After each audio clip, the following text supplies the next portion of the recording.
Pues Hipofantasma en un principio iba a ser un documental sobre cruceros, un documental observacional, pero ya la primera noche que nos embarcamos en este crucero vimos que aquello se asemejaba un poco a un barco fantasma, ¿no? Cuando subimos de noche a cubierta y vimos que nadie deambulaba y que nadie disfrutaba de la experiencia de la navegación, sino que estaba a otras cosas.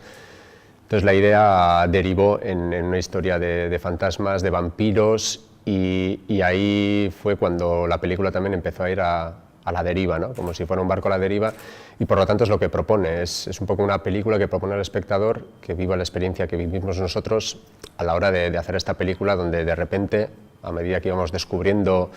pues el personaje de Florence Balcom, la mujer de Bram Stoker, y a ella unida venía Nosferatu, y venía Murnau, y venía Servet, pues hemos trasladado eso a la película para que la gente también haga ese viaje que hicimos nosotros con ella.